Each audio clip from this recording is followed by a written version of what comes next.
సామి ఆడ ఎర్రగుడి ఉండాలి సామి. చుట్టుపక్కల మనమంటే 40 ఏళ్లకు భయం. ఎర్రగుడి తెలుసా నీకు? గుడైనా బడైనా నాకు లక్ష్మీదేవి దక్కాల్సిందే. నాగమ్మా, నీ పగ తీర్చుకోవడానికి కాలం వచ్చింది. ఓ వాడది ఎర్ర గుడికి నా అనుకునే వాళ్ళకి దూరం చేసిందని మర్చిపోవద్దు సేనా.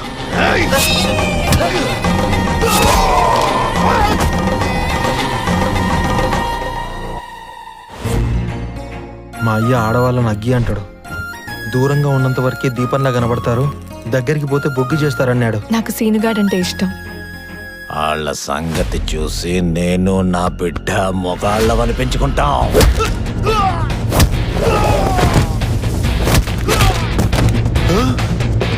మగతనం అంటే కాళ్ళ సందుల్లో కాదురా, గుండెల్లో ఉంటాది. బుజ్జమ్మ తిరుగుతుండేది నీ చెప్పులు మూసే కూలోడితో. నా బిడ్డకిష్టమైన వాడితోనే పెళ్లి జరుగుతుంది.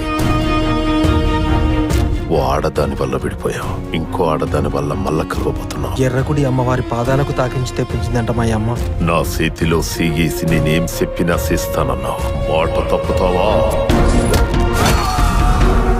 ఈ భైరప్ప నీకు బోడెప్పలా కనిపిస్తున్నాడా? ఎర్రగుడి ఎవరి సొంతమైతే వాళ్ళు రాయలసీమకి గొప్ప వాళ్ళైతారు. ఊళ్ళో శాస్త్రపాలకుడు ఉంటాడు, ఆడు మంత్రతంత్రాలు తెలిసినోడు. ఎవరిని ఎట్లా ఎదుర్కోవాలో ఈ నాగమ్మకి బాగా తెలుసు. హర హర మహాదేవ.